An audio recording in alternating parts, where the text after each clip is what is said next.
What's up, everybody? Welcome back.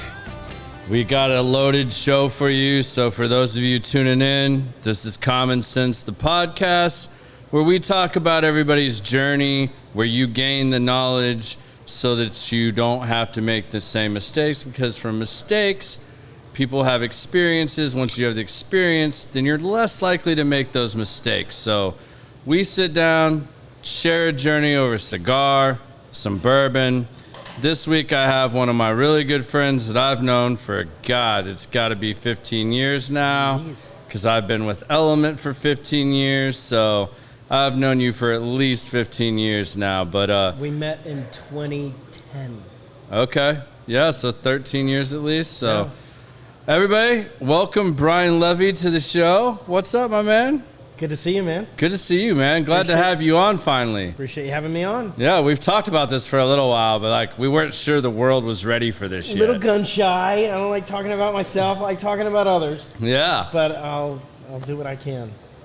I'm not gonna lie. I've so been looking forward to this show, just because I know what our lunch is and our happy hours are like. Right. When we start vibing and just talking about life and stories, and I think you guys are really going to enjoy this show. So he says we should get this on tape, and I'm like, no, this isn't this is not for public knowledge. Yeah. You sure they're not going to kick us off the air? So when you see me blush, it's because I'm like, holy shit, we're gonna. It's not from all the vacations and traveling he does. He's not sunburned. He's just not been tanning a lot lately. Blushing. Just blushing.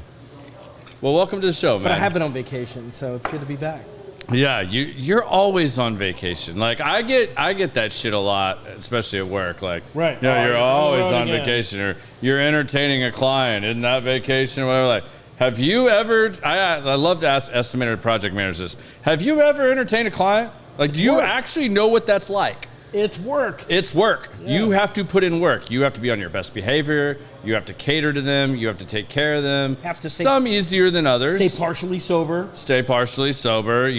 Make things work. Yeah. You're still working. You can't just get sauced and have a great time and make an ass out of yourself, because then you're going to pay for those consequences. For sure. Yeah, absolutely. And the stories will be retold. Oh, for sure. Always. Especially in the multifamily industry. Yeah. Which I guess let's start there, because that's where we actually met. Yeah. I think I remember the first time I vividly remember is talking to you at a trade show. You started hitting me up walking by. We started a conversation. And then I remember the next trade show I saw you, and you were like, hey, man, you'd look really good in a J-Force shirt. I tried to hire you. Yeah, you tried to hire me. And I was like, well, you'd look really good in an Element shirt, and it'd probably open up more doors for you. And you're like, touche, well played. Yeah. That's exactly how it went down. Yeah. Yeah, I always tried to get you to come over. You did. Yeah, I know talent, right? Yeah. I mean, at the time, if I was going to make a change, you were somebody in the industry I would have worked with. Likewise. You know, I can't say that about a lot of people, because there's people that I compete with that I respect, and there's people I don't. But I don't talk about those I don't. But at the same time, I don't try to interact a lot with those. There's certain ones that, because we realize in the multifamily industry, in our line of work at GCs, what you used to do, you're always competing with at least 3 other people. Yep. Everybody wants 3 bids, which I still think to this day is the dumbest thing, because any GC is going to get 3 or 4 bids from all their subs. So really, when you get 3 bids from 3 GCs, you're getting 9, 10 bids. And it's usually the same subs. And it's the same subs. We all use most from the same little pot of subs. So you're just who wants this more? Whose overhead is here? Right. Who's closer? And then really, that we realized later on that doesn't even matter. It's how good is your relationship with this person, because that's really what it boils down to in the end. You hit the nail on the head. No pun intended. Mm-hmm. It's all about relationships. And I think that's what made me and you so great in the business. Yeah. We have the relationships. Yeah. And it's not a sale, it's a relationship sale. Yeah. I was always impressed by the way you sold and how you held conversations with people. I think that's why I said what I said. And when I said, if I was going to make a change back then, it would have been with somebody like you. I would have been happy to be a part of your team, because either though my approach and how we do sales, how we go about leads, everything is so night and day different. Because there was a time period, I guess I can say this now, that when you left your former people, you interviewed with us. Yeah. But the way you do sales and the way you go about it was so red versus black and white to what we do, right, that the other owners at Element were they couldn't even wrap their minds around what you were doing and how you were going about your business. I think when you came in and laid down hey, this is what I would want, XYZ, this is how I like to do things, they were just who is this guy? Wait, do you even sell construction and multifamily? Right. They didn't understand it, because you just come from a whole different mind frame of how you go about, you were way more heavy, where we've always been very management company heavy. You were way more direct to the owner. I ain't even messing with the management company. No, I never talked to the management companies. Yeah. It was interesting. Back in the day, it was 2009, and the market crashed, and I was doing lead generation for an internet company, and I saw an ad, I guess on LinkedIn, and there was a company, and I vividly remember it said, we're looking for somebody that understands relationship sales, who has no construction experience whatsoever. Now, I have Velcro sneakers and a Betamax. I know nothing about construction. Right. But they wanted somebody that could sell at the C-level, and that's what I had been doing most of my career. And so it was just a shoe-in. It was this is a natural fit.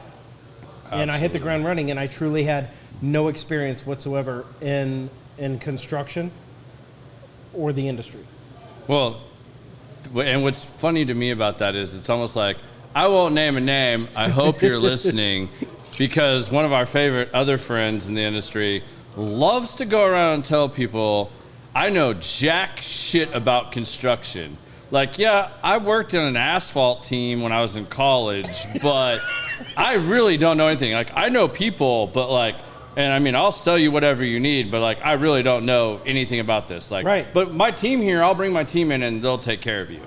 That's that always blew my mind. You could just openly come in and be I literally know jack shit about construction and sell. But everybody has a seat on the bus. You have to have the right seat. I can get us in the door, but I'm not going to tell you how many linear feet of brick, steel, whatever. But my guys can. Yeah. But I'm gonna have drinks with the owner and let me know when you got that bid ready. Yeah. That was the approach. And I mean, that's a cool approach. There's times I look at it and I wish my job was that simple. I wish I just had that team that's all I got to do. I worked myself out of a job. Hey, I don't think you can complain too much though, because your job now seems pretty damn sweet. I do love what I do. All right. I do love well, before we transition to that, there's one thing we need to talk about, because I get beat up on this all the time. So apparently I don't talk enough about what we're drinking and what we're smoking. Oh, well, let's talk about it. And a lot of you guys really do this. I know Brian's really excited to be smoking a cigar, because Brian got remarried recently. I mean, I'm going to say very recently, which I never thought was going to happen again. If you'd have let me place odds on this, I was now I've told him, and I still haven't got to do this yet. We keep trying to plan it, and it hasn't worked out with schedules, but I got to meet your new wife. The lady that said yes, I got to meet her, because there's got to be something super special about her. She's super special. She's the real deal. I tell her she's a real woman. Yeah. She's the real deal. She has to be. I am a lucky man. Goes hunting with you and fishing. Now I've turned her into an angler. She's never once fished in her life. Now she's catching marlin and mahi-mahi.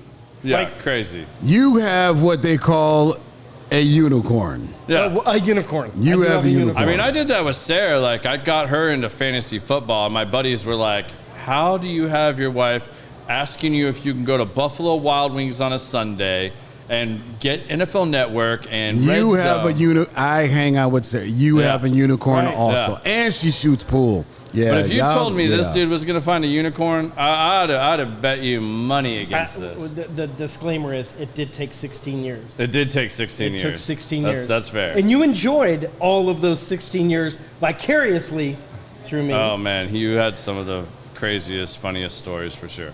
But what we're drinking, what we're smoking, since that's where we were headed with this, So tonight I am drinking Cream of Kentucky, which is a Jim Rutledge Bottle and Bond straight rye whiskey. Something I really like. Rutledge, notorious in the bourbon whiskey industry. I mean, Hall of Fame distiller. Like, this dude's awesome. We've also got a little bit of Bullet 10-year bottle here. And Brian is a Scotch guy. The basics. You're total basics. He's like, get me the Johnny Walker. And I'm like, cool, that's easy for me because I'm not a Scotch guy. Yeah. My dad killed Scotch for me when I was a kid. And yeah, I can do some very unpeated Scotches, but Johnny Walker is very peated to me. I can't touch that. Well, I feel the same about bourbon. So Yeah. l'chaim. Yeah, cool. And then smoking-wise, he hasn't got to smoke a cigar in a while, so he said, get me something light, something creamy. So we went with the Patoro Terre Blanche for him. It's a cigar that I smoke regularly. It's really light, really creamy, pairs well with just about anything. I think it's a top-notch cigar. It's something you can get here at Industrial Cigar Company. It's here almost all the time. Do you drink coffee?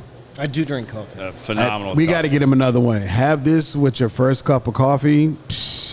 I don't know if Sandy's going to Excellent. let me back in the house after this one. But Yeah, you we're might have to. Well, Okay, show you well. the Febreze tricks and like the bounty So sheet if you don't do cigars normally, we have to take him through Cigar 101. Soon as you hit the door, go straight to the laundry room, strip butt ass naked, hit the shower, brush your teeth, then say hello. Then I'm in. All right. Yeah. Brush your tongue too. I You told gotta get it Sandy all. the format, and I'm like, Scotch, bourbon, cigars, and she's like, you're doing a podcast, right? I'm like, Yeah. well, it's different than mine. So, Yeah, a little different than yours. Yeah, we get We're not down. on the WB or anything yet, you know. Yeah, like- we get down around yeah, here. Levy's a little famous here, you know, so we got to make sure we watch that. I'm smoking a Patoro as well. I'm just smoking the red label. It's a little more full-bodied, a little more flavor, a little more boldness to it. It's not peppery, but something else I enjoy. I've smoked a lot of the black label lately, so I just wanted to mix it up. So that's what I've got for now. I've also, just because these got back in the lounge, I thought I was really doing something cool, and I suggested this to Brandon, and I found some when I was in Hawaii. And when I told him, he was like, I'm smoking this right now. It just arrived at the lounge. Highly underrated cigar that I really like as well. The Herrera Esteli by Drew Estate. I don't smoke a lot of Drew Estate, but this Miami one, it's a lot more bold and a little more punch than what either of us are smoking. But paired with a nice rye or this one with coffee too is phenomenal. So that's the other one I've got sitting here for those of you wondering. So let's talk a little bit about what you're doing now, because you could probably explain this better than I can. You got so many divisions here that I gotta try not to fumble this up. So Manchester Care, right? Like, is the umbrella. So parent Manchester company. Living is the Living. umbrella. All right. That's the main company. Okay. And under that company, we have two divisions. Mm-hmm. And I'll just to dumb it down and Yeah. keep it simple.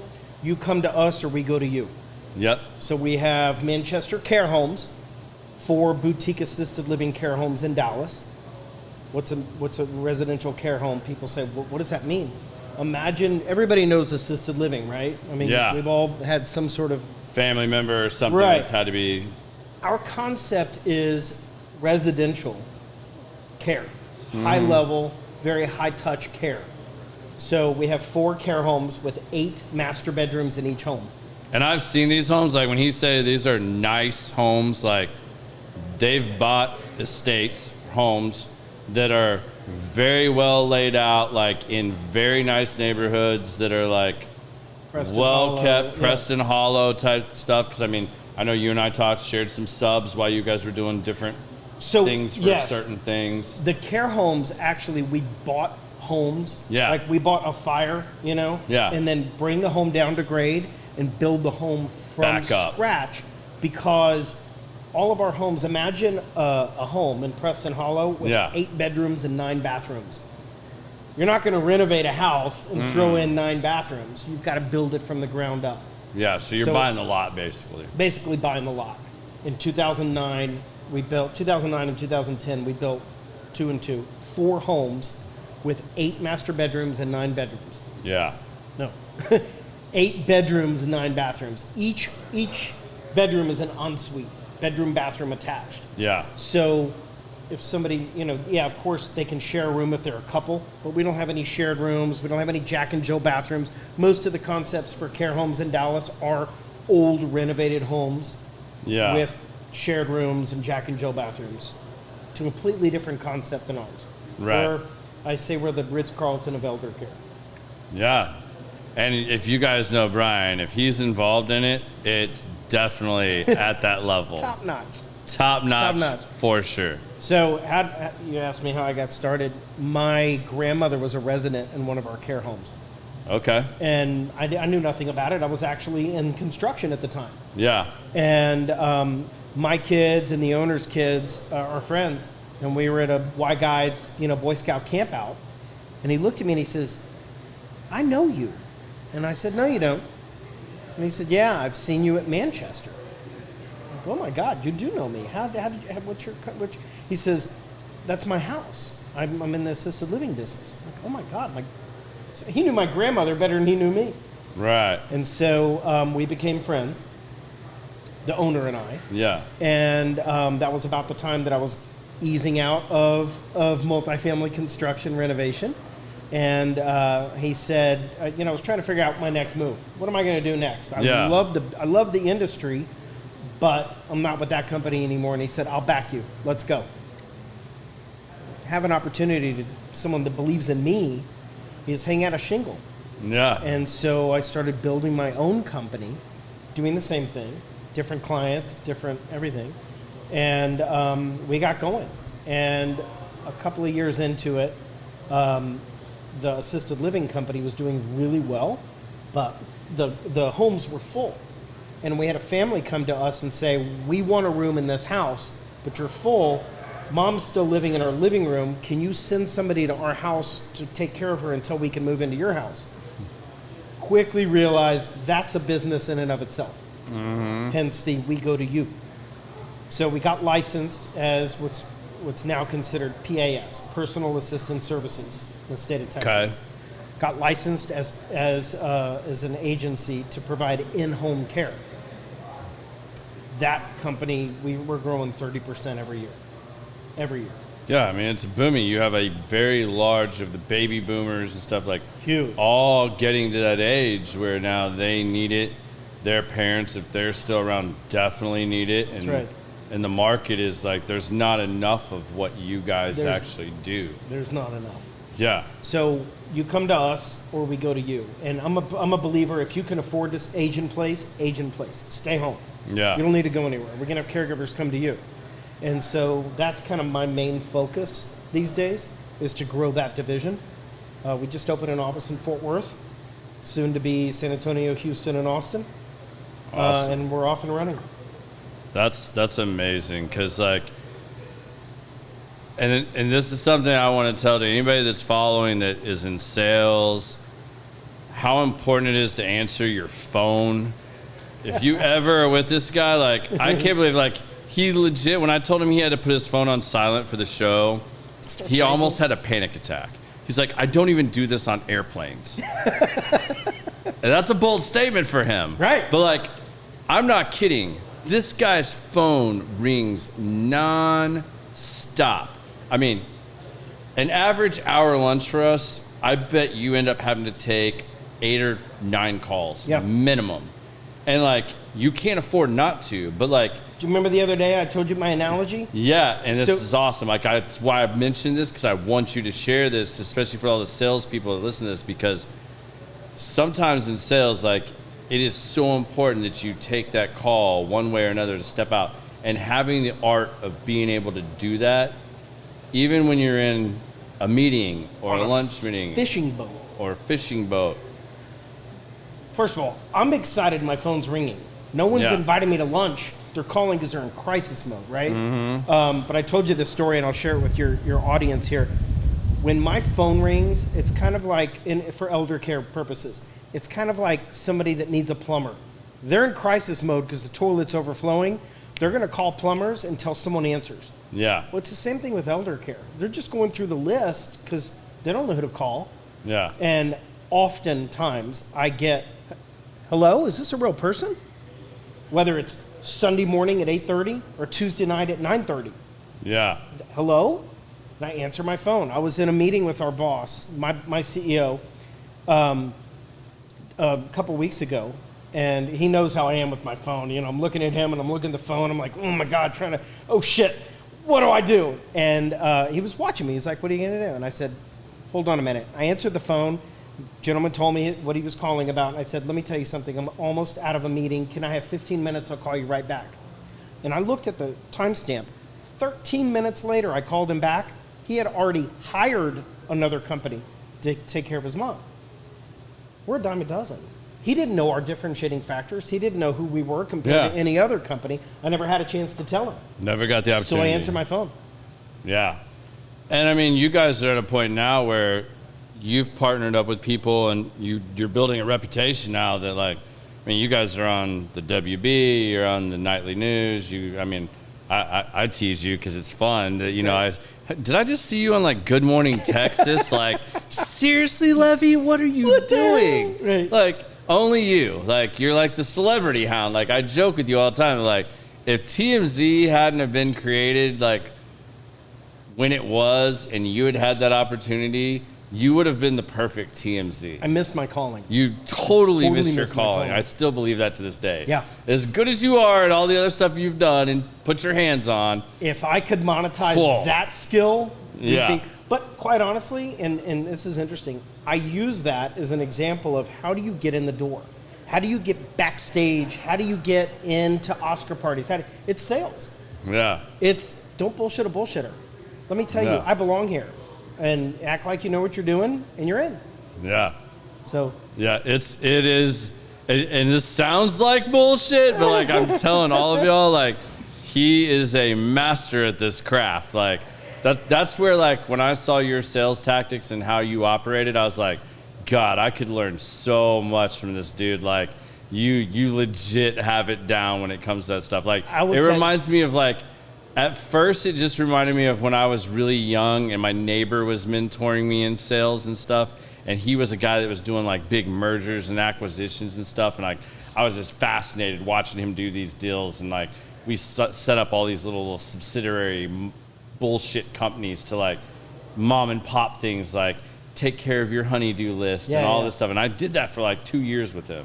And it was just this crazy time. But like, he had me studying so much material, like guerrilla sales tactics and like all these different things and coffees for closers, and, you know, just like all that stuff. Like when I first watched you, I was like, God damn, this dude is like a 1990s, 2000 novel of like all these tactics combined, but like he's like a ballet dancer doing this stuff. Like he just bobs and weaves through all of this. It's amazing. And for you to say that about me, I truly am. I'm humbled. I'm honored because you are the genius at it. You've got it down pat in your industry.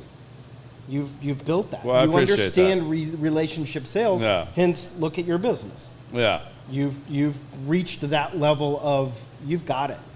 But also, it's a lot of building trust and building relationships. People trust you. And a lot of people think that happens overnight and stuff. And it's like real now, like it's, you know, some of the younger generations come in and stuff and they see some of this stuff too. And it's like, you weren't here to watch the nights I slept on the couch in the office. Exactly. Doing all this stuff and all the work I put in over 15 years to get where I am now. Like, this is my 15th year at Element. Like, no kidding. I can't believe it's been that long now, but like, yeah, like September will be 15 years. You know what it really all comes down to is integrity.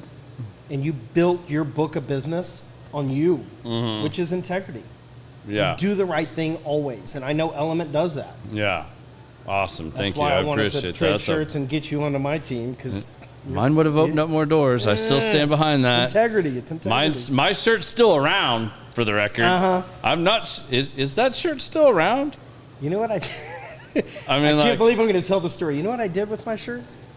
Yeah, but like, I mean, like, legit though. Before you tell the story, like, are they still around? I don't think so. I don't think so either. Like, I'm not positive. I could be wrong, but like, I have heard that they're not. Okay. and I've heard that they've changed forms. Okay. But at the end of the day, it just comes down to integrity.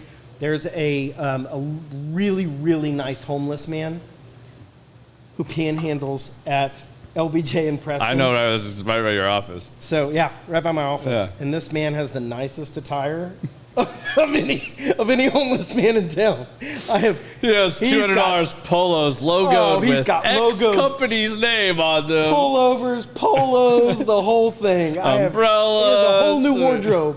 He's a truly nice man, but that's where you see my shirts. That's awesome. Yeah, and that's where they belong. Yes, sir. So, you met this guy, but like, what made you decide to like completely jump over to elder care? I mean, like, because that's like not it's not like, multifamily. When you spend that much time building it up in multifamily, and you were in multifamily for quite a while. Mm-hmm.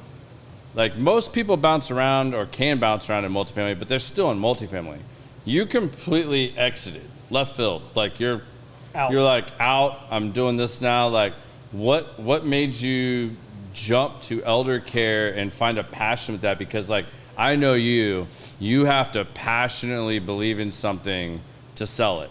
Like, you're like me. Like, if I don't believe in the product we're putting out there, like, I can't sell that. Like, if all my project managers sucked, I mean, because essentially I'm selling my project managers services. I'm selling them managing jobs that my clients don't have the time to manage or run themselves, or don't have all the resources to pull in to do it. So if their product sucks and I don't believe in it, how the hell can you sell that? Right. So, like, where did you find the passion, or how did you find this passion for elder care? Was it the experience with your grandmother, or how did that transition? I'll tell you straight out. First of all, I knew nothing about elder care whatsoever, other than the fact that I officed with my business partner that I was business partner in construction for 4210. Yeah. And so I heard everything. And, there's some pretty crazy stories in elder care. I mean, it's a sitcom waiting to happen. Right. And, neither of us were having fun in it. And he's an entrepreneur. And mark that down right now, though. I'm telling you, there will be a sitcom, and he's probably going to be behind that at some point. Like, so I want that on the record that I'm calling it out now. We, about a year ago, actually had a TV movie producer come in, who's a friend of mine, come in to talk to us about doing a sitcom, because I'm telling you, I told you. My day-to-day, we laugh about it. We're like, okay, here's chapter 4. Yeah. Here's the next episode. I mean, there's just absolutely crazy stories, and we can get into some of those later. I'm sure your audience will be amused. But I've always said I want to be so passionate about what I do that I don't feel like it's work. And I hated renovations so much. The subcontractors and just the bullshit. The babysitting. That I really did. I wanted out. But I didn't really know where to go or what to do. And, kudos to my CEO and my dear friend Adam. He walked to my office one day and he goes, you know what? We just started this new division and I really need you over here to do this. And I didn't blink. I'm like, great. How do we make this happen? Get me out of this. And soon thereafter, shut down 4210 and off and running with Cambridge. Yeah. And I mean, I literally remember the day he walked in my office and just started going through the lexicon of elder care terms and acronyms. And I mean, I just writing frantically, and slowly learned not just the business, but who's who in the business. Yeah. And it snowballed from there. I mean, it was sad for me when 4210 shut down too, because you and I, like, even though technically we were competitors, we networked so much and so well. It was like, golf tournaments, hey, what do you need? Like, hey, bro, I need this. Like, well, shit, I don't have a wood flooring guy. Hey, here's my guy. Call this dude. Here's 3 names. Hey, I'm hurting for an estimator right now. Or, hey, man, like, this job is totally not my cup of tea. I'm too busy. I can't take this on, but I don't want to just hand it off to anybody. Here you go, man. Like, make this phone call. Element was doing, it still is. They're doing the big projects. In 4210, we were just happy to get the $100,000, $500,000 job. We'll take it. We'll do it. Yeah, but there was like several that I had that it was just like, man, like, I can't take care of this client, or hey, if you want to roll the dice, I don't have time to roll the dice with this dude. Like, but here's a lead. Like, and I was in the position where I had to roll the dice because I needed the business. Right. And then start up a relationship with that company, and they're buying and they're growing, and they got a fire and they got a flood, and we were there for them. But like you were saying, the babysitting with the subcontractors and all of that craziness. When you're wearing all those hats early on. All of those hats, and the buck stops here, and you got to make payroll, and all of a sudden a subcontractor is a flat tire, and you're going to buy him a tire just to make sure he get. Yeah. It's brutal. Element made me in like the first 3 years I spent estimating for my boss while I was learning and building up my portfolio to sell full time. And in that process, I remember one of my first jobs I sold, they made me project manage it. I remember going out of this job on a Saturday, and these guys couldn't figure out where to buy T-bar from, and were literally welding angle iron trying to make their own T-bar, and had done like, I don't know, a handful of balconies like this, and we're damn near about to catch a building on fire when I showed up, welding on these buildings. And I was like, whoa, stop. Like, what are you guys even doing? And I went back in that next Monday, and I was like, listen here. I was hired to estimate with the promise to go into sales. I'm working on the sales part. I never signed up to be a project manager. And I can tell you right now, I never want to be a project manager. And if I'm ever asked to be a project manager again, I'm out. You can just take that as my 2 weeks notice. But your guys believed in you to elevate you to be in the seat that you needed to be in. Right. But it was like one of those things, like there's still parts of my job that if you ask me to do some of these things, or parts of what I do, I said not my job, but part of what I do as a company, they're like, there's no way. Like project manager. After the show, will you tell me what T-bar is? Because I was in construction for 10 years. How did I know you were going to say that? Nothing. I'm going to tell you real quick. You know the metal flashing across the balconies? I'm kidding. I had to explain this recently, so I truly knew enough to be dangerous, and the rest was left up to my subs, my estimators, I'm there. Yeah, I was always jealous. I don't think you ever wrote an estimate in your life. That's funny you would say that. I wrote one, and it was so fucked up that it never got turned in. I think it got turned in as comedy. Yeah. But I'm not the estimator. Yeah. I don't know what that shit costs. I was so envious that I was like, how do you get that? But you build a team, and everybody does the right thing. So when I started in construction, it was just me and the owners. And they got so busy with all of the RFPs that I brought in.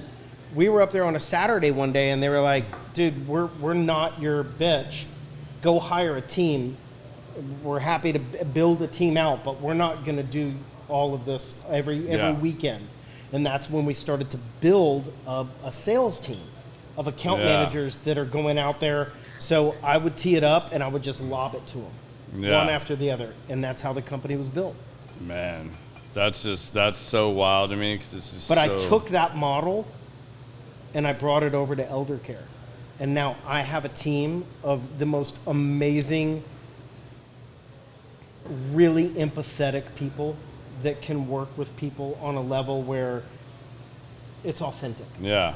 Because that's got to be key to that too, because I'm thinking about now, we recently put my grandmother on my mom's side in a more assisted living place. And I know just listening to my mom talk about that and all the headaches of that, of they promised they had all these things. They don't, and then it's she needs more care. She needs somebody to help her make sure she's taking the right medications, not overtaking them because she forgets and stuff like that. And it's oh, well, we can have this. And then she's at a point where I don't need your help. And she'll turn away the help when it actually gets there because they don't just have somebody that's normal. Right. I don't need them. So it's when you're doing that crisis, who do you call? How do you know who to call? So what are you guys doing from a marketing standpoint of letting people know that if you don't know who to call, call the Ghostbusters, type. Right. Who do you thing. call? You're going to Google it. Elder care. What do you do? It's a great question. I mean, there are most of our competitors in Dallas. Let's just take Dallas for instance. Most of our competitors are franchises or corporate. So we're one of the only locally owned and operated agencies in Dallas, which is a fun position to be in competition-wise. Yeah. Because we can do things that our competitors can't. You know, for one, let's take our staff. Our staff are our biggest asset. We have about 200. Because there's a huge staffing issue with what you do now, too. Yes, but at least from what I know. Yeah, absolutely, but not with us because we can do things differently. So a franchise is held by certain boundaries, if you will, where they can't do things like 401k, PTO, gas stipend, health insurance, no interest loans, things that we do for our staff that make them sticky. Yeah. I mean, I have caregivers that have been with us 12, 13 years. They bring their family to work for us because they know we're going to do them right. Yeah. And quite honestly, they're the ones with their hands on my clients' loved ones. I have to believe in them. I have to know them. Yeah. And so you talk about the integrity and you talk about the sales. I have to know that if I send a caregiver to someone's house, they don't know the caregiver, but they know me. And it's my word. Yeah. So that goes back to who's our staff? Yeah. How are they trained? How are they treated? Are they going to be sitting in my client's kitchen on the phone looking for another job? No way. Yeah. I'm confident they're not. Yeah. Because there's a huge shortage of people in the healthcare industry right now. Like, and I'm sure you guys are hiring the Every day. best and the brightest Every day. that you can Yeah. to bring in there for these type of things. Because you have Alzheimer's and dementia skyrocketing in numbers. ALS, all We have these diseases all that these like diagnoses. before were not as prevalent, but now are at the forefront with that generation. Our generation, I mean, I remember growing up talking about my simple uncle. Mm-hmm. He had dementia. But as a kid, he was the simple uncle that we just kind of set aside. Right. Now it's out in the open. It's diagnosed, and we know how to, and I say no, we how to treat it. We know how to address it. Yeah. There are seminars and books and, I mean, podcasts, there's everything on how to communicate with somebody with dementia. Yeah. You know? And that's part of our training program with our staff. We're not just going to throw you to the wolves. We're going to train you on how to address whatever situation it is, whether it's the machinery that goes along with ALS or just communicating with somebody with dementia. It's a skill. You got to train them. Yeah. So is the services you guys provide, is it like for everyone? Like, do you accept insurance, or is this something that like this is only for people that have the money to be able to pay for your services? Good question. So in elder care and in-home care, it's called PAS, or private duty service. Okay. It's only covered by private pay, the almighty dollar, or long-term care insurance. Okay. So the generation that we're working with right now, a lot of people have long-term care insurance that was part of their pension or part of their retirement program from a big company like Sears or IBM. Mm-hmm. You know, here's your retirement package. Oh, by the way, you get this policy too. Well, they didn't really know what that was. Now that's paying for their care. Yeah. Some policies are better than others, but at the end of the day, long-term care insurance is long-term care insurance.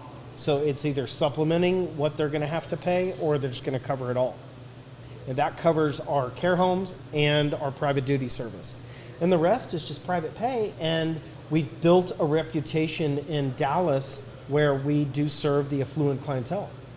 So I have a lot of clients that don't even talk about money. They don't care what it costs. They want to know who's coming, how often are they coming, and I want the best of the best and of the how best. fast can this person Can you come over tonight? Yeah. Yeah. Nobody calls me and says, hey, next week I think my dad's going to fall. Yeah. In 3 weeks, mom's going to be diagnosed with Parkinson's and I might need care. Yeah. Nobody's planning this in advance. And so every call, you know, you talk about my phone ringing, it's crisis mode. Every day somebody calls crying, literally in tears. Yeah. They cry, I cry, we cry together, I throw an icebreaker out, and now we have a rapport. That's my day. Man.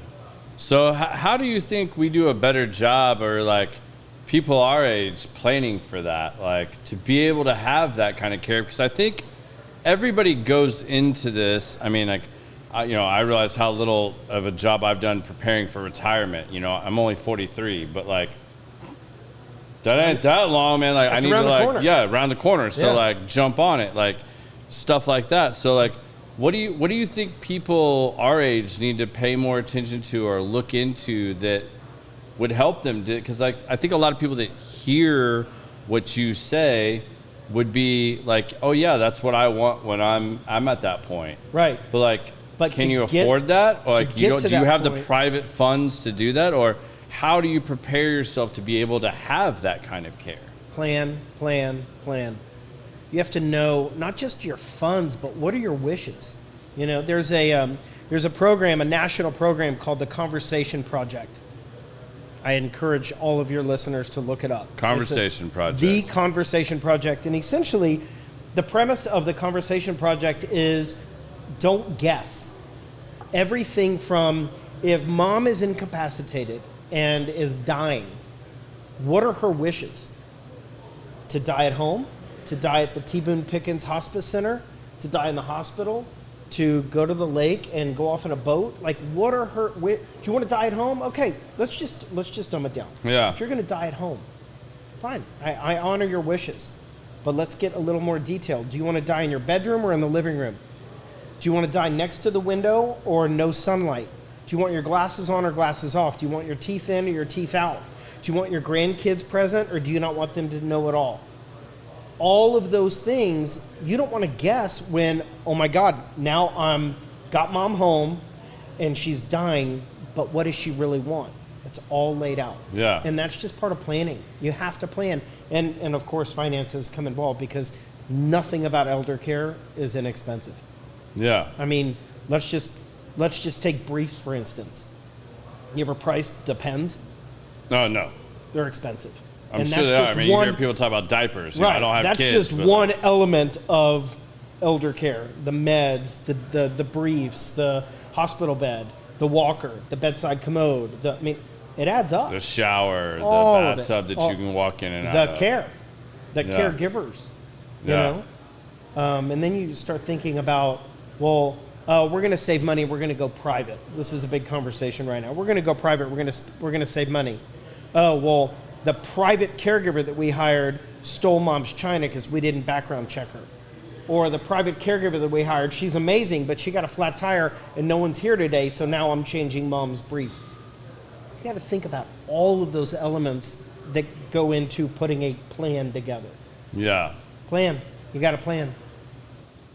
What would you recommend as far as like, I mean, are there programs that people should be looking at, like that want to like prepare for that? Like, or what type of person should they go talk to like make sure they have those coverages or those insurances in place? Yeah, like, so what do you guys for people refer? our age, I'll just tell you straight yeah, up. like for people our age. Long-term care insurance cost prohibitive. Mm-hmm. I mean, it's outrageously expensive. So let's talk about our parents' generation. Okay. Typically, they have a lawyer, a financial advisor, somebody who has worked with them on their estate at some level. Even if you don't have a quote-unquote estate, you have something. Yeah. Where is it? What are the passwords?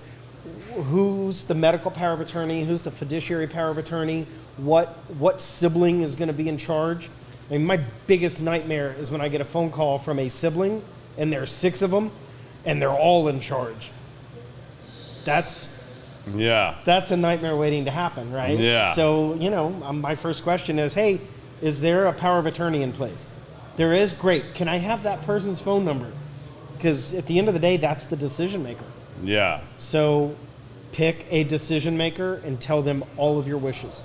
Everything from, do you want your glasses on when you're dying, to what your passwords. You want to be buried in your favorite dress? Or, all whatever. Of that. I think that's plans? so important to have up front, because when you see a parent or somebody passing away, the true nature of some of them siblings come out. They actually totally forget about the parent or the elderly person because they're already fighting over assets before that person is even gone. Yep. And if something's put in place, oh, well, I know that Garrett's in charge of everything. There's no argument to be had. There's no nothing to be whatever. Let's focus on mom, dad, whoever it is, because that's all set in stone. Ink is dry. Well, and what happens when they think that they're going to be able to relay these wishes and they haven't relayed these wishes? Like, I can say my mom and stepdad have had those conversations with me to a certain degree. I probably need to have them to a deeper degree. My wife and her parents, I don't know how deep those conversations go, but like they're all getting to an age where like tomorrow's not promised. So like, do you have a plan? I don't have. I mean, if I place. died in a, God forbid, I died in a car wreck on the way home, like Sarah's gonna have a shitload of work to do. Like, trying to figure everything out. Like we've talked about this recently. Like we don't even have a will established yet. Like we need to do some of these things. We just buried my dad in March. Right there. How many people do you have that like are in these categories? Like, so because I know you deal with a big group that's like, let's just call them the way above average, like wealthy people. The 1% affluent clientele. But even them, how many of them don't have enough stuff in place to really have this handled effectively?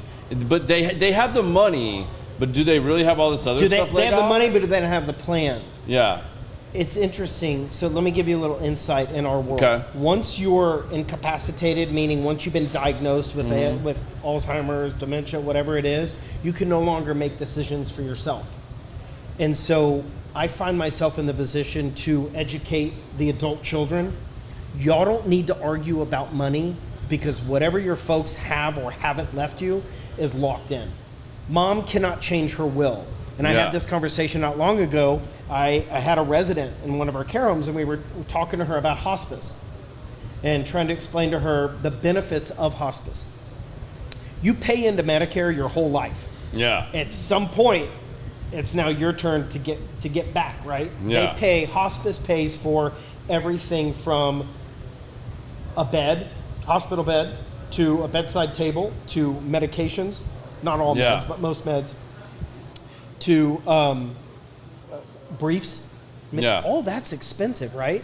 And I had a daughter tell me recently, as I was trying to tell her it's time for mom to go on hospice, and she looked at me, and as I was telling her about hospice, she said, Mom doesn't get hospice. Mom was a bitch.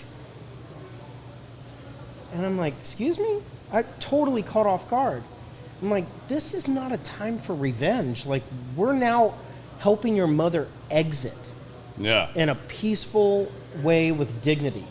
Yeah. So I try to tell adult children, and that was a one-off. I mean, that doesn't happen often, but I try to tell adult children that are worried about, I don't want to piss mom off by getting a caregiver because I really want my inheritance. That ship sailed.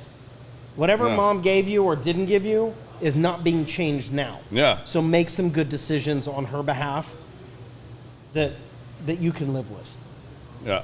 I hope a lot of people, my demographics on this show really vary. And there's a huge group of you that are 55 to 70. This is a very important episode for you guys to listen to. Like, I'm not even trying to be a dick about it, but like, these are uncomfortable conversations. And, it's kind of like, we joke about the person that's a little bit older and like how their give a fuck just goes out the window. Yeah. Like they can just say whatever. Like we all have that grandmother or grandfather that like all of a sudden they have no filter.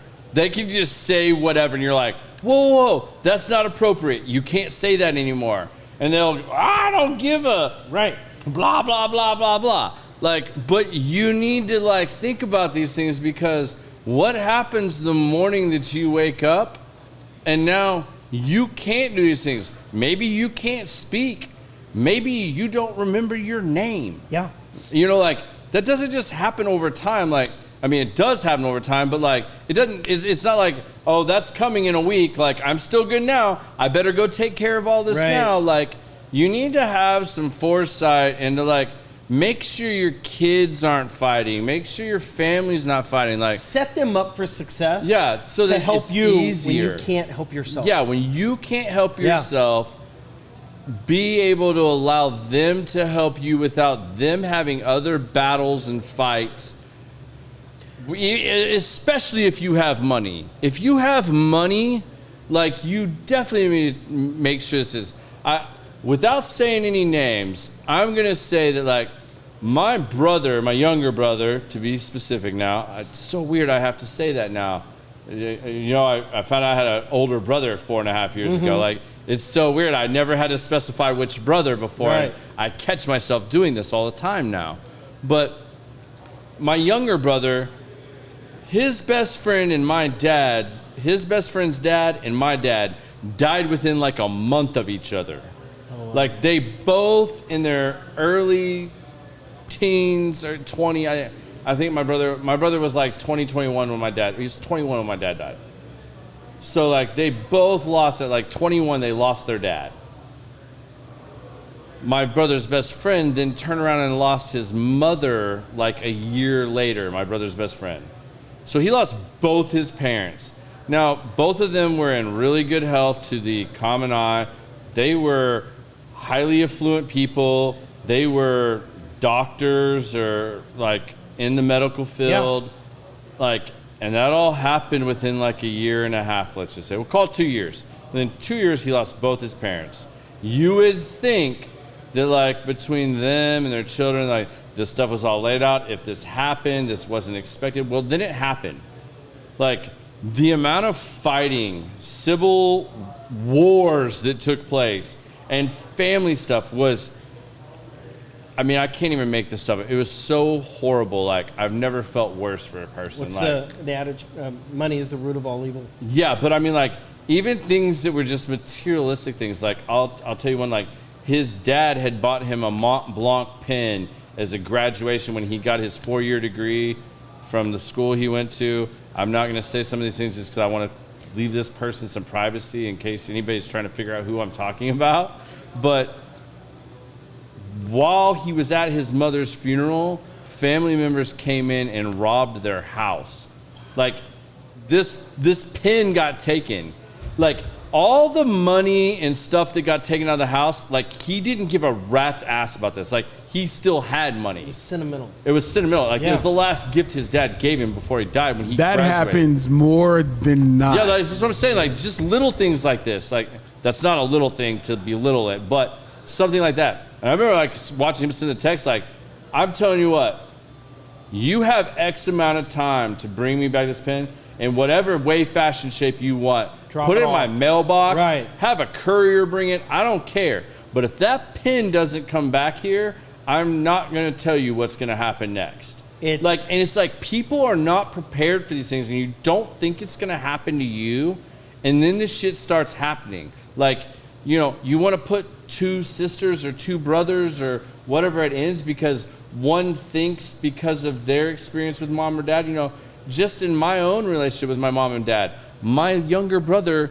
is, you know, was just like my mom. I'm way more like my dad. Like, our interpretations of what dad or mom wanted is probably different because he relates better to her in a lot of instances. I relate better to him.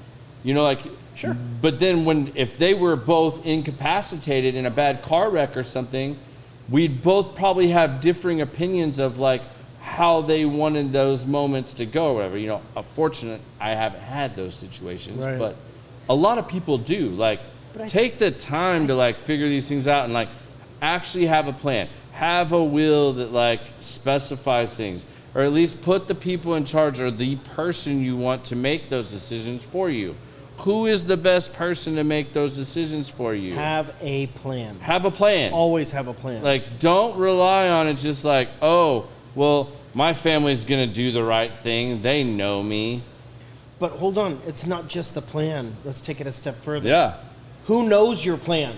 Having a plan's great, but if it's locked up in a safe deposit box or with the attorney or what, share that with somebody. And let me tell you something. It's heartbreaking to hear the siblings argue or pander to their parents and, oh, Mom, I'm your favorite, or, you know, the siblings arguing, well, I was Dad's favorite. Mm-hmm. You know, he wants me to, you know, this is not the time for that. This is what's best for your folks. But if you didn't do it beforehand, you're leaving that to happen then. Yeah. You're leaving it to the siblings to guess and to argue about. So plan. And you're going to leave your family with not only the grief of like trying to deal with your passing, but then all the other bullshit and haste and anger that comes from them battling all that out. Right, but part of Back to the Conversation Project, part of that program is to answer all those questions. That's so awesome. I've never heard of that, but it doesn't stop with mom wants to be cremated. It goes all the way to where does she want her ashes spread? Where does she, I mean, what song do you want played at your funeral? All, you know, blah, do you blah, want blah. your teeth in? Do you want your glasses on? Do you want the shades open or closed? Do you want to die by the window? All those things that we think, oh, that's not important. Let's focus on this.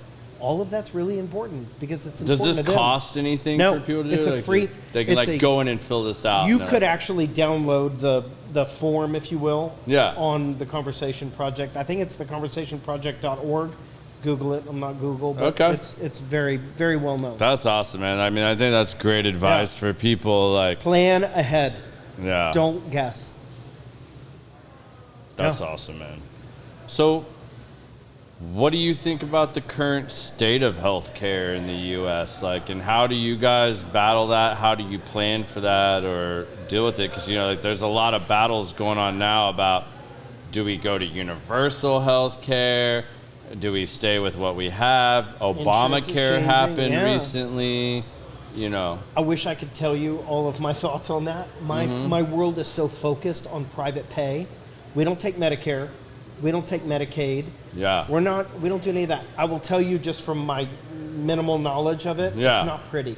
Yeah. And when people call me and they're like, you know, Mom, you know, we're on Medicare. Like, my first comment is, there's a place for everybody. Mom's not going to be homeless, but she's not going to be at Manchester.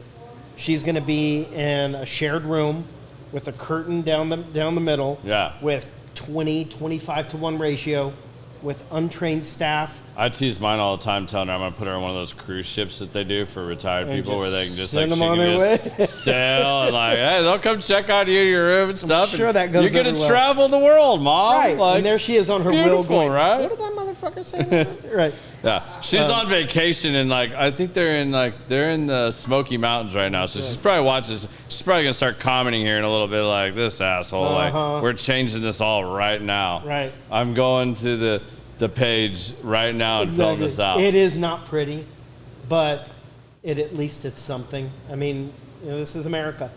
You know, we do not take care of our people. We don't take care of our veterans.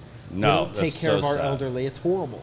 And when I get the calls, which I do daily, I just have a list of resources to send them, whether it's the senior source or resources that I know with care homes that do take Medicaid and Medicare. Yeah. Again, it's not pretty, but it's care. So how do you compartmentalize that, or how do you deal with that on a daily basis? Because like, you know, like I think back to when I quit the insurance industry and like how high my blood pressure and stuff was of like dealing with people where agents sold them policies and like people think like, you know, I worked in, let's say, residential home insurance. Mm-hmm. When I did that, like I'm now dealing with somebody that's having the worst day of their life.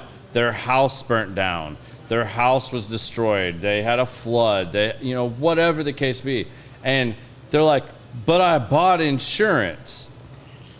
Like, I don't want to be the bearer of bad news. Like, and look, I haven't seen your policy, but let me just give you some resources. I'm not totally emotionally involved in them because I don't have all the details. I just give them resources where I always tell people, don't go back to Google.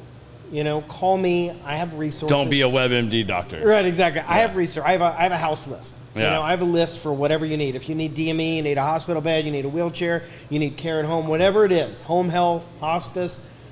I have my vendors and my resources in place.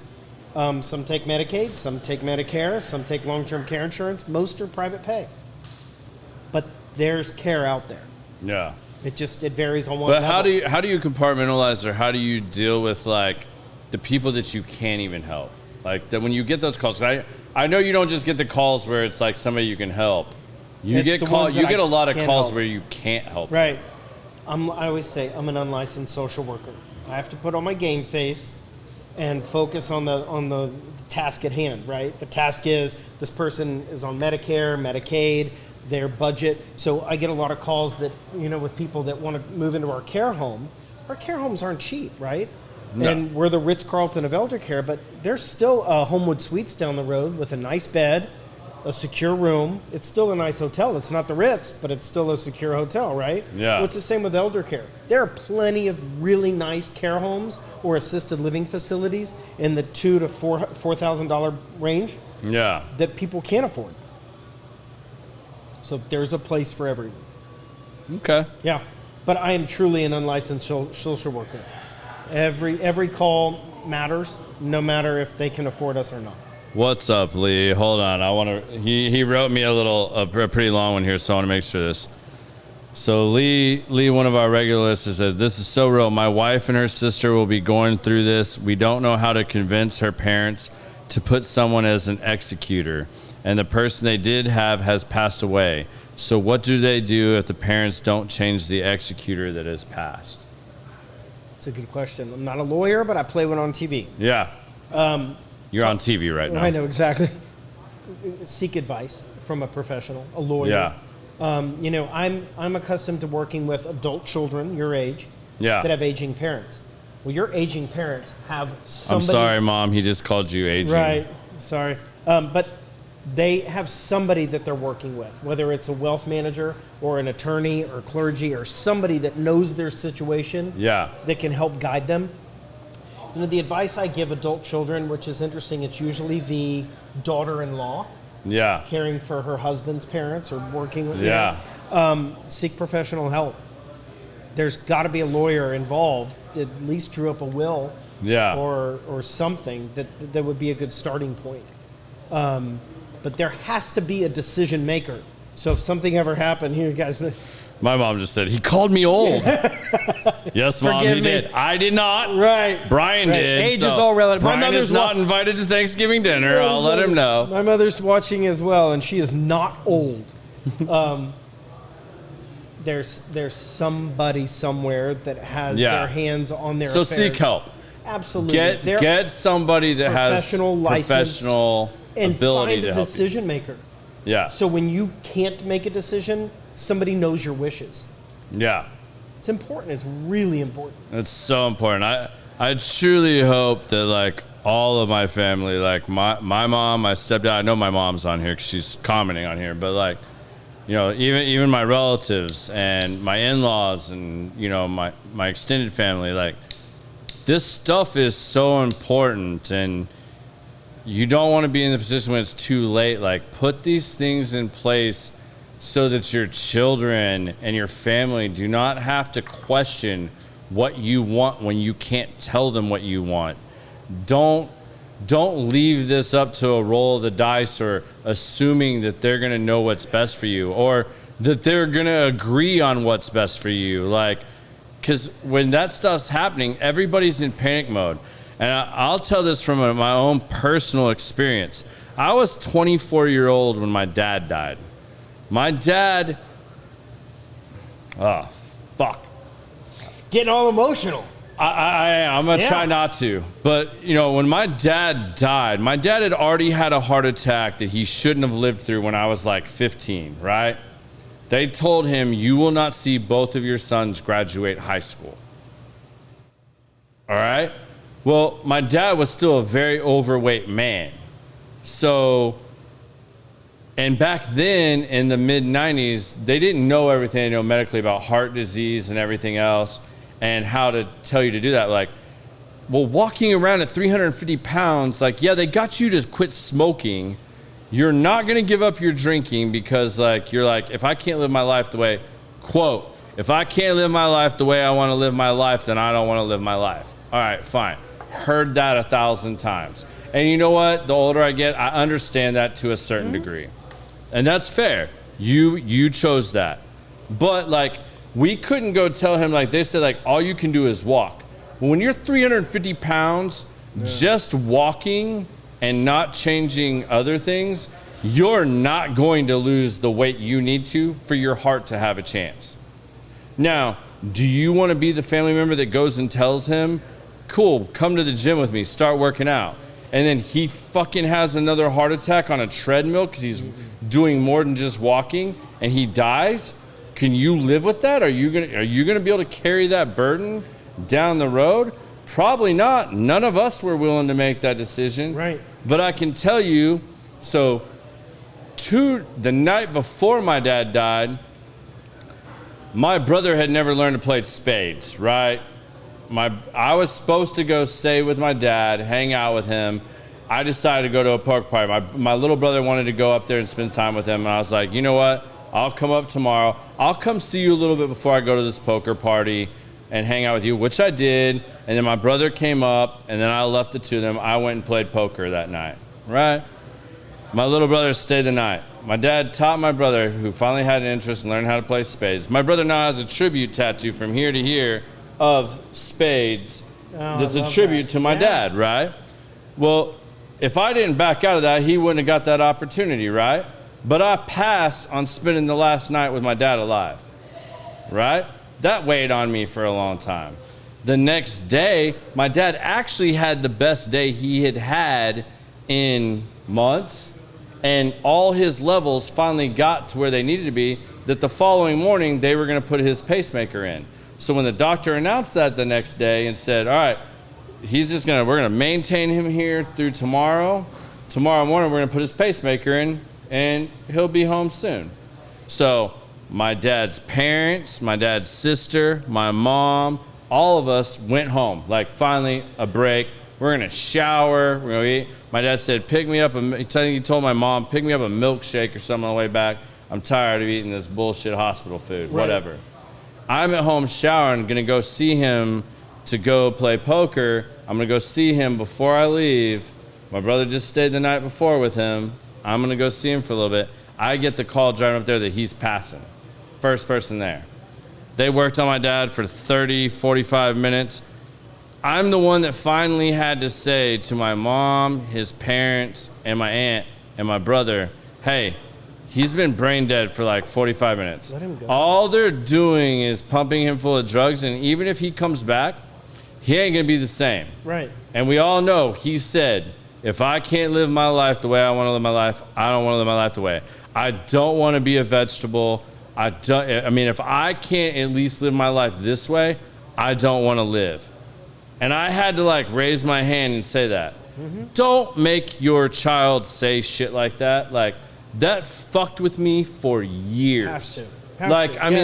That weighed on me so bad. And like we all did. Everybody agreed with me because they knew I was right. They knew those wishes. But not everybody's family is going to do that.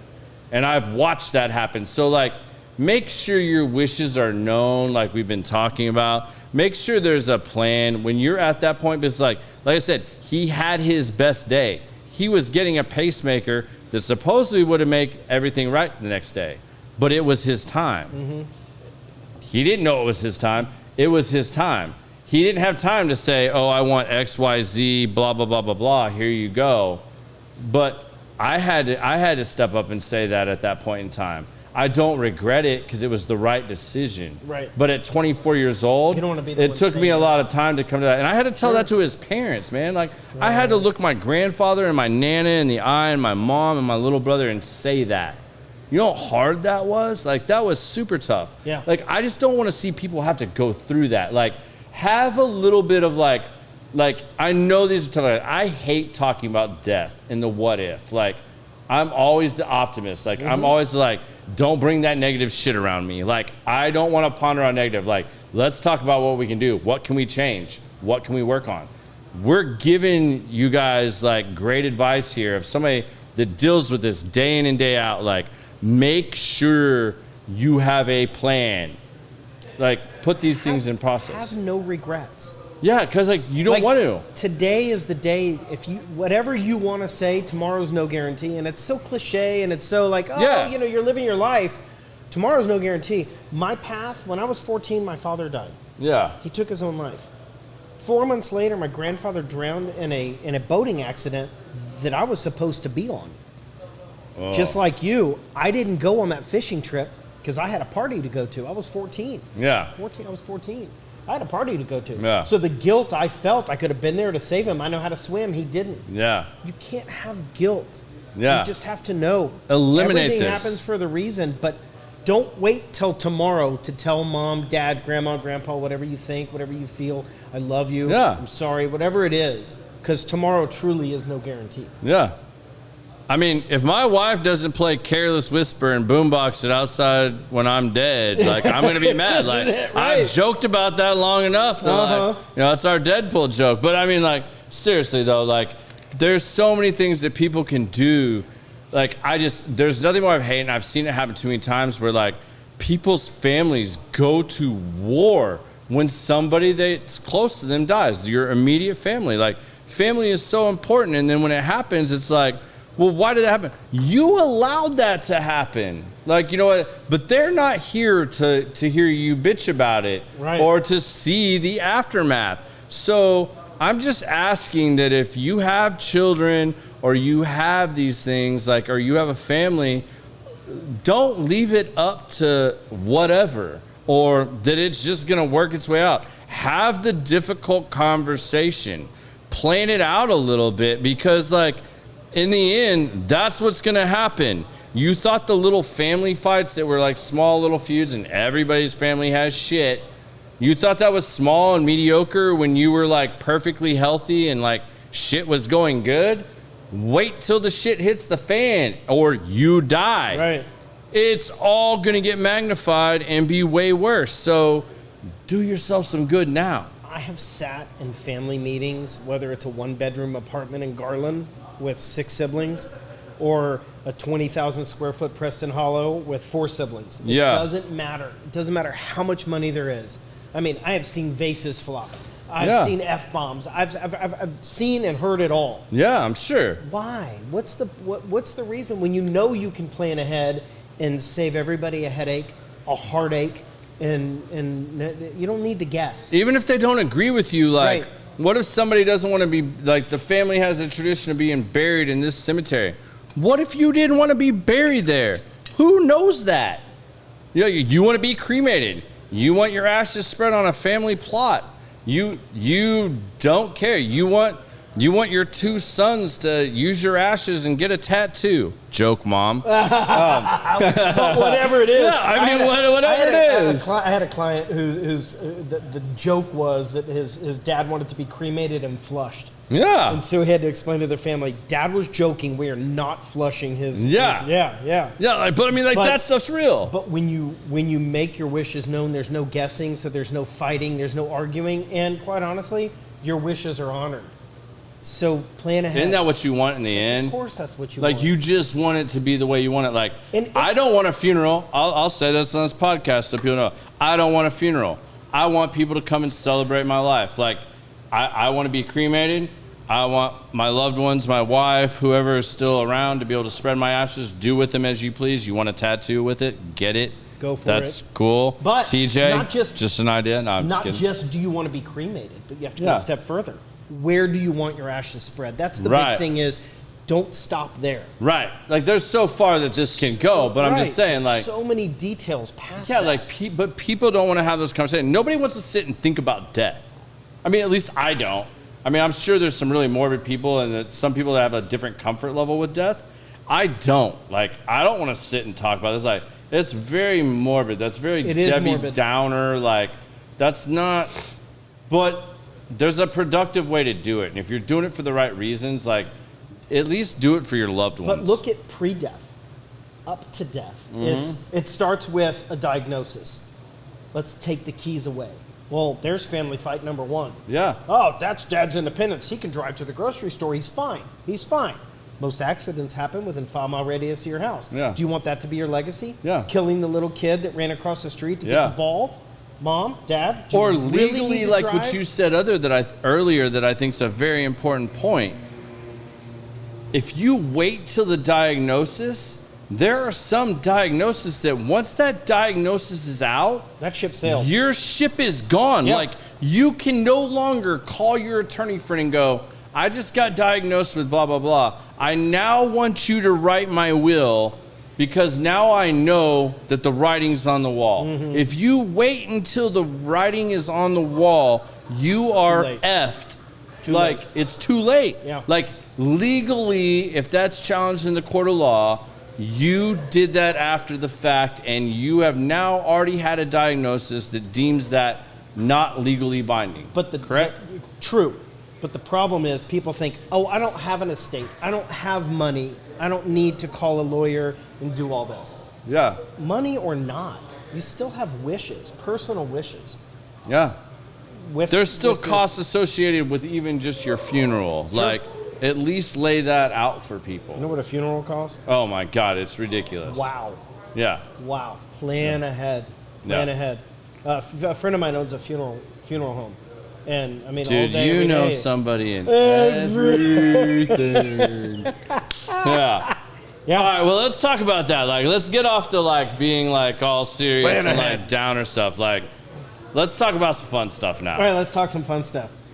Like I know you have, like crazy stories. Like, a car blew up in your parking lot at work today. Like, that's the type of conversation that when I, like, hang out with you, you're like, you're never going to believe what happened. I'm like, with you, you're damn right. Like, I'm absolutely not going to believe what you're about to tell me, because to anybody else, this would sound like you made it up. But, like, I actually know you, and, like, this shit happens around you all the time. Just like I'm like, hey, Brian, did you hear Prince died today? And you send me a picture of you hanging out with Prince. And I'm like, well, that's really cool. Like, hey, oh yeah, Bob Dylan wrote this song. Right. Like, I ran into him at the coffee bar. Like, here, yeah, Uncle Bob, here, he hooked me up. It's a game. Who can you get to? Who can you get to? You're 1 degree of separation from everyone. You play the Kevin Bacon game all the time. I play the Kevin Bacon game. Why have I never put that together like that? You do that all the time. All the time. That is the perfect The funny thing is, I heard an interview with Kevin Bacon, and he pretend, you know, when the family comes, you know, for dinner at his house, he says, you want to play the Kevin Bacon game? And they're like, come on, Dad, Uncle Kevin, whatever. And he's like, let's just play it, whatever. Yeah. But I love the Kevin Bacon game. You're 1 degree of separation. But it goes back to sales. It's relationship sales. Yeah. Who can you get to? Yeah. Whether it's the owner of an apartment complex, the doctor who is the doctor for the billionaire who just got diagnosed with Alzheimer's and needs care, I want him to call me. Yeah. 1 degree of separation. And it's true. Yeah. It's true. Yeah. Is your mom still commenting? I mean, my wife and my mom are going back. My mom said, haha, not my ashes. I got a special tattoo planned for those, Mom. Right. Just kidding. Hey, I had a client die, and he had no power of attorney, no family. He had a traumatic brain injury. This is not violating HIPAA because you don't know his name. Yeah. But I will tell you, I was his next of kin, and I didn't know this guy. So here I am making funeral arrangements for a gentleman I barely knew. How'd you find out? That he died? No, next to kin. Like, he had none. And so how do you end up being next of kin? I say next of kin. I'm the only person that knew him well enough to know to plan a funeral, and so I called my buddy. Yeah. And I said, I'm planning a funeral for a stranger. And we went through the whole process, and I said, I think he was a veteran. And he's like, you have 48 hours to figure it out. And I literally went through every document in his room. And my friend told me the code to look for on the documents, and it was, A22-4, whatever it was, and got him a full military honored veterans funeral. That's badass. That I'd never been to a military funeral. And Sandy, our director of nursing, went to the Arlington Cemetery and had him full honors, the honor guard. They delivered the flag, bawling, crying. They delivered the flag to me, the whole thing. Yeah. I literally just went through that. We buried my dad in March, and it's so dope about that because my dad got all that, but I didn't realize that now because my mom was his wife. When she passes, she gets to be buried right next to him, no cost. She gets the benefit. And because my little brother, he's special needs, he also gets applied right next to them, no cost. When that happens from them, it's, But it's little things I remember like that when my grandfather died. I still remember hearing those gunshots, man. Like that. Oh, it was the motorcycles and the guys in uniform saluting. And I don't come from a military background, so all of this was foreign to me. The salute, the motorcycles, the parade, all the way to the site. But you know what? It was an honor. It was my honor to honor him. That's awesome, man. I would hope I had, if I had no remaining family, like, I would hope they would pin you as my like next of kin person. Because like it. I know how far you would go. You know, and like the amount of research you would do to like make sure that that person got that. Like you didn't have to do that. Like you could have just let him be another statistic. But like that's the type of person you are. Like this dude that like was in your care through your services, and you went that far to make sure that happened. But I will picture say today is sitting in my top drawer of my desk. those guys, when I say once you get hooked in, they take care of everything. The only thing we had to do was get my dad's DD-214. We had to fill out a piece of paper, front and back, and what you wanted his headstone to say, and they took care. When I mean, literally, they made sure you had no weight on your shoulders any longer. Once you entered in, you get a time slot. But once you get there and do everything, they handle it everything with all the way true there. honor, like they knew him. They were brothers in arms. Yes. Yeah. But you know what? Do the right thing. Yeah. I don't have any skin in the game. I mean, I don't tell this story often, but you know what? I did him right. For sure you did. He was a good man. He was a smart man. He served our country, and I was fortunate enough to come across the document at the 11th hour. And absolutely. Yeah. Man. It's crazy. That's real crazy. Yeah. Well, let's talk about some fun Levy stories. Let's talk some fun stuff. Yeah, like clients, background, construction. I don't even know where to go with this. Like, I don't know what is the most recent crazy celebrity thing you've ran into that you can talk about? Wow. I was married at Neil Diamond's beach house. Look at this. Of course he was. Of course he was. I have a running joke with family, and like, sorry for all you. Like, I politely refer to you as my Jew. That's all right. Yeah, it's endearing. It's like the Jewish thing. Right. Like, I was like, the only way to say this is it must be a Jewish thing. Like, and I joke about this all the time because it's like, he'll send me some random ass bullshit picture. And he'll be like, that's Photoshop. How many times do you accuse me? I don't know how to use Photoshop, by the way. All right, if I did. That stopped after like 2012 because I was like, there's just no way. Like, I've seen too much to like be able to like say that you do that. Like, it just happens all the time. Like, and it's funny because like, I remember I was like, wait a minute. Like, so there's this one couple, you're gonna know who I'm talking about, that you take a lot of family trips with, or it's like, I'm assuming this guy has to be one of your best friends, went to college, something, the Jewish fraternity, I don't know. But like, you literally like, I'm like, I remember you sent me this picture and I'm like, is that Neil Diamond next to you? And you're like, yeah, bro, I'm at his beach house right now. And I'm like, if this was anybody else, I would say you're so full of shit. Like, but like, no, that's real. Like, you're hanging out with Neil Diamond's son at his house and like beach house or whatever. And in Dallas, with the affluent, the athletes, the billionaires, the businessmen, at the end of the day, they all put their pants on one leg at a time, and we got to care for them. Yeah. And whoever it is, I mean, I don't, you know, of course we abide by HIPAA. Yeah. But at the end of the day, they're the same as us. You're the same human. They need care. You know, that's one of the things I love about industrial. Like, when you're a member in the private lounge, like, there's all kinds of people that hang out up here. Yeah. And there's a reason you have to be invited into the private lounge.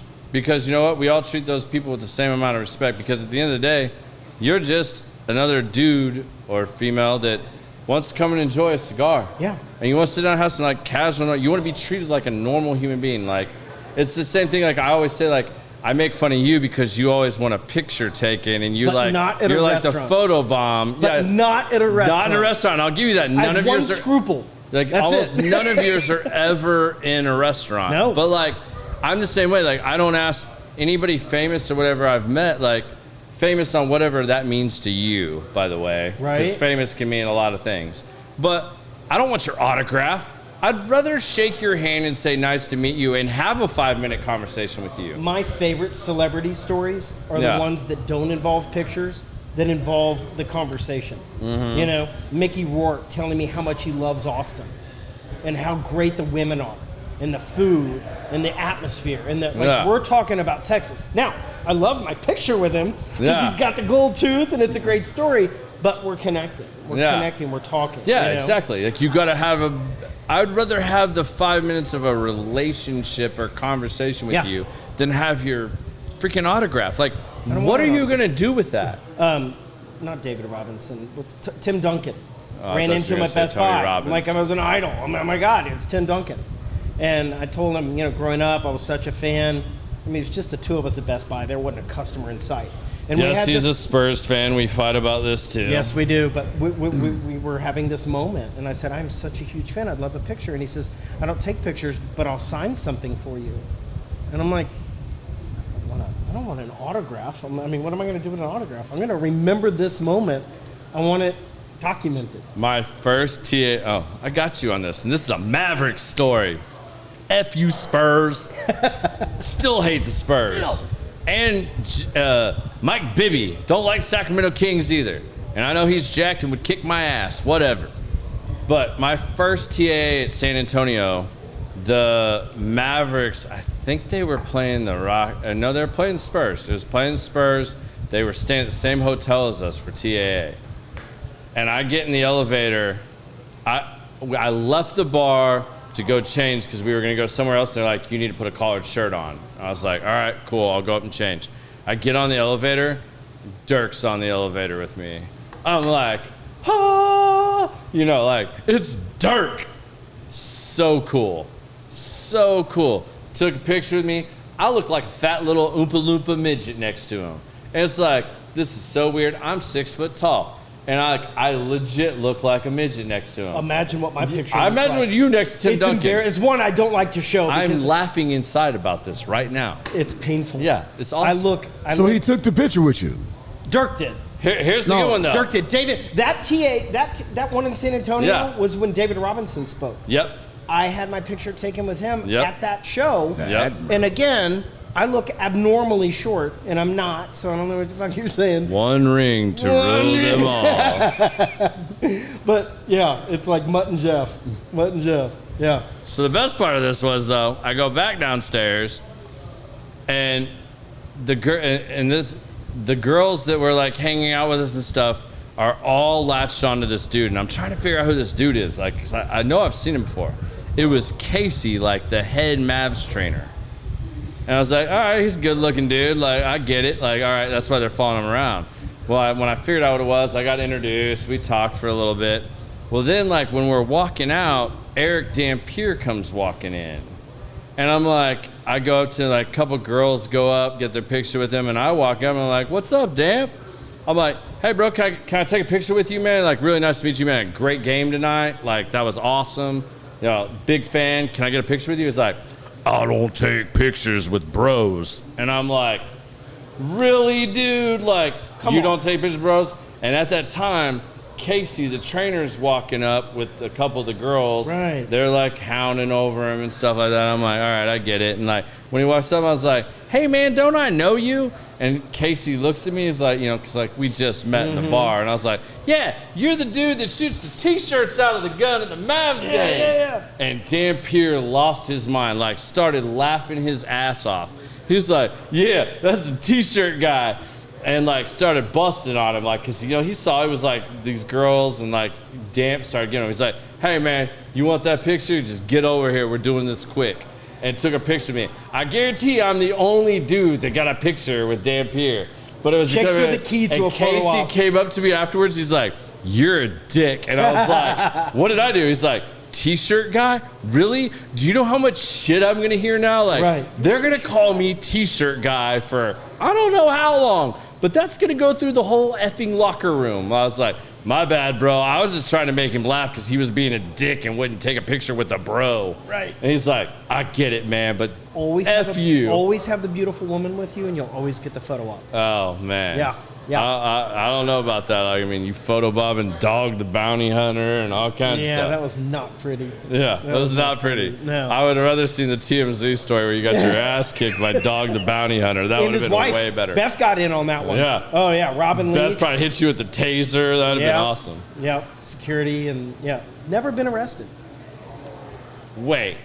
I find this really hard to believe. Like, I almost want to hire one of my friends that I know could dig this up. You're telling me that Brian Levy has never had anything worse than like a speeding ticket, not expunged from your record. Nothing. Even you in like high school, college, like no public intoxication, no minor in possession, nothing. Never been arrested.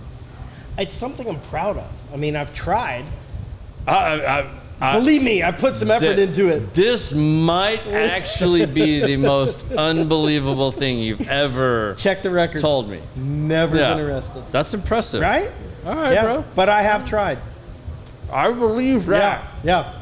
That part's believable. Uh-huh. The rest of it, not so much. I'm going to have to find somebody. Maybe I'm going to talk to this new wife, Sandy, and like figure out, maybe let her do some digging. I don't know that she's even ever asked me that question. She clearly has not asked you enough questions. She clearly did some research. Believe me. She must have. She had to. Because she agreed to marry you. Right. I mean, yeah. Willfully. I mean, like, there was no like under the table money here. All right, so you want to hear the story? Yeah, I do want to hear. I know a little bit. You recently told me a little more, but single for 16 years. Yeah. Great ex-wife, great kids. Mm-hmm. Single for 16 years. Serial dater, sowed every oat imaginable and a few unimaginable, and got to the point where I'm like, this just isn't sustainable. It's not fun. I really want to kind of take it to the next level. I believe in the institution of marriage. I love, and it just got boring. The game was over. It wasn't fun anymore. And I know our single friends are like, what the fuck are you talking about? It just wasn't fun anymore. Being single is not fun. It is not. It's fun for like the first 6 months. Yeah. And then it's lonely and it's repetitive and boring. Sandy came, she was kind of in the process of getting divorced, separated, and was looking for a care home for a family member. And so she and her sister-in-law were came to our care home. Yeah. I gave them a tour, and while they were leaving, I'm just, making conversation. It was raining, our house was full. I really didn't have any buy-in. I said, what do y'all do? And they both were nurses.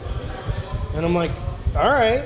And one was from Florida and one lives here. And so, of course, I focused on the one here. I'm like, we're actually looking for a nurse to come work for our company.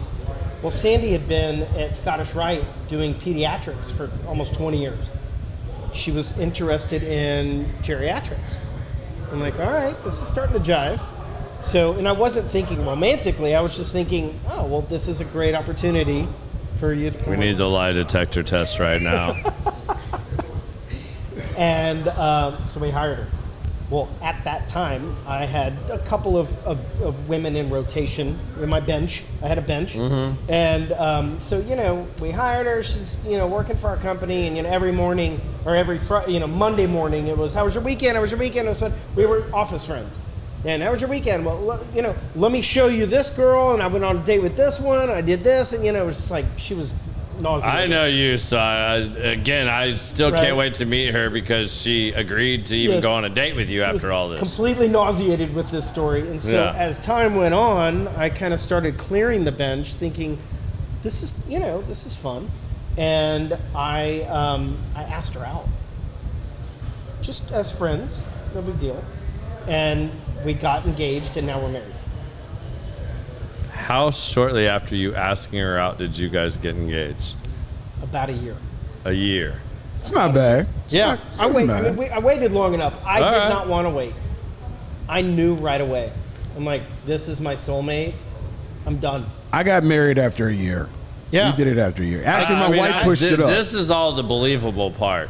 I knew. How he convinced her, because I know him. And when he's showing her the shit I know he was showing her and like, hey, this is what I did this weekend, blah, blah, blah, blah, blah. Like, she had to be like, ugh. Like, you're dating her? Yeah, and just, So, yeah, yes. I'm impressed. To this day, she's still, Yeah. You went out with that? Yeah. But that was dating. This is marriage. Mm-hmm. This is the real deal. As I tell her, she's a real woman. Yeah. She is a real woman. That's all. I'm impressed. I can't wait to meet her. I'm looking forward to our dinner together. Yeah, right? I'm sure Sarah will enjoy this thoroughly as well. Let Sarah interrogate her and get the full scoop. Oh, Sarah. But this is the story that will be told. There's no embellishment. This is no, I fully believe you. You don't leave a lot to be uncovered ever. You're an open book. You're you. You always have been. Like that's always been the cool part. Yeah. All right. So now's the interesting part of the show. We're winding down here. So I have a couple of questions I ask every guest. Usually it's just one, but if you have kids, I ask you two.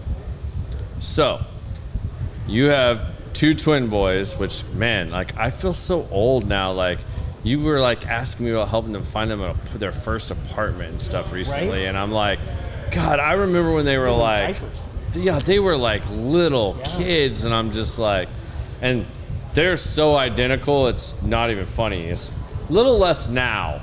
They looked alike. They're fraternal. But they did look alike back in the day. Yeah, but like now I can totally tell the difference. Sure. But like for a long time I was like, God, like how do you tell them apart? Right? Like they had the same little crazy little afros and stuff. Like it was crazy. These are Jufros. All right, Jufro. I wasn't gonna call it that, but you. All right, fine. You can, so I can. Sure. All right, cool. So. If you could only leave your boys with one piece of advice, it can be anything you want, what would that one piece of advice be that you would leave them with? Wow. That's a great question. Do the right thing. Just do the right thing. It comes back in spades. You'll sleep well at night, operate with integrity, and the rest will fall into place. That's solid advice. Yeah. Yeah. All right. Now the big one. Well, I don't think it's big. It's called Common Sense, the podcast, right? Right. So you're sharing common sense. We hope that people gain some common sense from us talking about all the failures, all the, the come up, the stories that we have, the life experiences. Hopefully you learn something and maybe you don't have to make a pitfall that we made along the way, right? So share your 2 cents. And your 2 cents can be about anything. It could be something that's just been on your mind lately, something you're inspired from the show. It could be whatever, but give everybody Brian Levy's 2 cents. On any particular subject? It could be just about your business. It could be personal. It could be words of advice. It could be life in general. Life in general. I mean, it can just be your 2 cents. Like you're leaving our audience with this 2 cents. I guess the first thing that comes to mind is something that you and I have kind of been weaving in and out of this conversation is find your passion, whatever it is, and turn that into work, and it won't feel like work. Because people ask me, you have asked me every time we have lunch, dude, your phone's ringing off the wall. Yeah. You work 7 days a week. You work. But when it doesn't feel like work, it's gratifying, it's not work. Well, I think it helps too that your wife is in the same industry too. No doubt. Like, we always say nobody would be married to people like us that are answering our phones even during intimacy. I mean, our phones ring, we have to answer it, right? TMI, bro. Damn it. But find something that you're so passionate about that you don't call it work. It's not the W word. It's this is what I do. Yeah. And that is the most gratifying thing. All right. I normally end it here, but I'm not going to end it here. How do you differentiate? And I think this is important for people because, like, so many people get hung up, myself included, defining the difference between purpose and passion. Because, and I say that because like a lot of people get really hung up on like, well, what's my passion? And they want to make that their purpose. You follow me? Like they want to make their passion their purpose. And I don't know that everybody has a good grasp of either or by definition. You know what I mean? Yeah. So like you feel like, you know, especially in your early 20s, like, all right, I got to find something that's my purpose. Well, then you forget about your purpose and you start focusing on passion by your 30s. And then you get to your 40s and you're like, man, I just want to find a mix of this. Like, I want to make the same money doing something I'm passionate about, but also fulfills my purpose. So those words get intertwined a lot, but they really need to be looked at separately. Maybe have you looked at that separately throughout life, or how did you combine the two, or where did you find your balance between purpose and passion? That is a really good question. I'm going to steal that question for my podcast. Sweet, do it. Go for it. Hold on, let me. Yeah, go for it. Purpose and passion. I mean, I have floundered from career to career trying to find my passion and purpose. Don't let work define you. You know, oftentimes people will say, well, I'm the most powerful lawyer, or I'm the best surgeon, or I'm the best. That's not who you are. That's your profession. Yeah. But that's not who you are. Absolutely. And you have to delineate the two and figure out, yes, you're a doctor, but who are you as a person? And I'm in elder care, and it's gratifying, but what can I give back to my community that I serve, that I sleep well at night knowing I'm caring for this community? So is that my purpose? I have floundered from career to career. Yeah. And I say floundered. I was just trying to find my place in the world, to find a career that I was so passionate about that I didn't call it work. Yeah. I said, this is what I do. And mind you, you were very successful at all these things that you did because you still put passion behind what you're doing. But I think until you found your purpose and aligned it with your passion, that's where it all merged. It all merged at that point. But prior you combine those two things. Exactly. Like you still put passion behind and were successful at pretty much all of these steps along the way, to where eventually you are where you are now, but now you've aligned those things, correct? Yes, you hit the nail on the head. All those times I was successful, and I was met with levels of success. Each their own level of definition right, but it of success. still wasn't gratifying. Yeah. Now, when someone says, dude, your phone's ringing 8 times during lunch, to me, it doesn't even faze me. It's my pleasure. I find it's gratifying, even if it's not a person. You're one of the few people that's not annoying either. Like, I have to say that because, and I think it's because those things are aligned. When I'm sitting there having lunch with you and your phone does this and you answer it, like, I'm sitting there looking at you and I'm like, God, he's loving every minute of what he's doing. And like, I hear you having these passionate, real conversations with people, and like he's in his zone. Like, I can't be mad that he just took this call. Like, I'm not insulted. I'm not like, I don't feel put aside. Like, oh wait, this is so important that I'm not important enough. Like, he's gonna blow off my lunch. Like, no, I'm actually like, man, I'm happy for my friend. Like, my friend is doing something that he's really passionate about and like really involved in. Yeah. Like, this is cool. Like, I'm happy for you. I love that. Like, that's, I think that's the kind of stuff that happens when it all aligns. It's all aligned. That's not work. That's me helping. Believe me, those phone calls, no one's asking me to lunch. No one's asking me to go on their ski boat. Yeah. They're in crisis mode. They're crying. Yeah. They're freaking out. And I'm their first line of, I need help. Absolutely. Whatever I can do, whether I can help you or I can give you a resource to help you.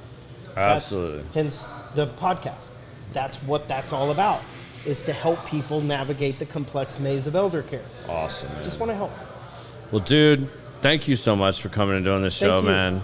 That was awesome. You're one of my close friends. I'm not one to talk about me, so when you asked me to come on the show, I'm like, I'll talk about Cambridge, I'll talk about Manchester.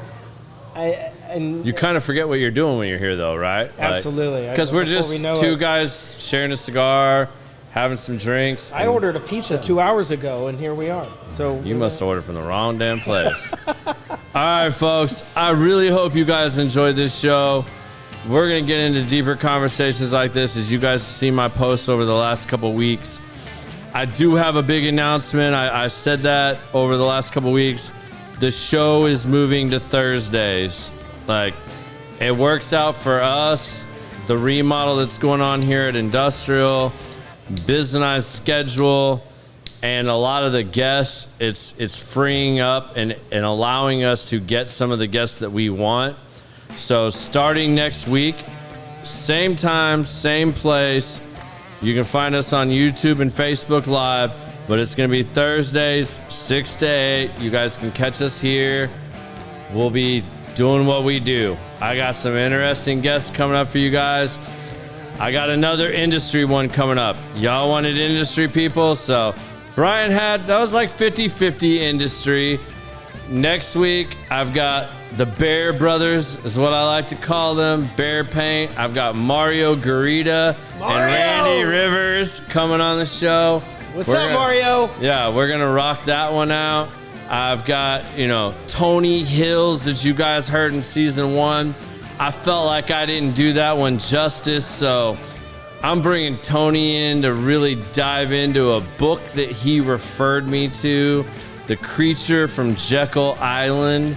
Y'all want to talk about money and finances, go check that book out. It's crazy. It's going to blow your mind, but if you want to have a basis, we're going to dive into that and the education of all that and finances and everything else. And I can guarantee you Tony's going to bring the heat when we do that one. And then the week after that, we'll be back. But that show's actually going to be a Wednesday show because of scheduling conflicts and whatnot. And then I'm going to be out of town for a week. But moving forward in general, count on the show being on Thursdays, 6 to 8. The music show before the amplifiers is coming in hot. That is developing a lot of steam. Stay tuned for more announcements for that. And the website for Common Sense, the podcast, is about to be live. It's coming real soon. I know I've said it was going to be a week or 2 weeks, but I just haven't been 100% happy with everything, and I want it to be badass. Be right. I want to have the merch that you guys want. I want to have everything be right. So it's coming, I promise. We are working on it. If you're actually still listening, I'll tell you right now, it's actually live. If you go to it, it's actually live. It's not the finished product. There's going to be more stuff on there. But look forward to seeing all of you next week. Hope you'll join us again, and I hope you guys enjoy this show. Peace.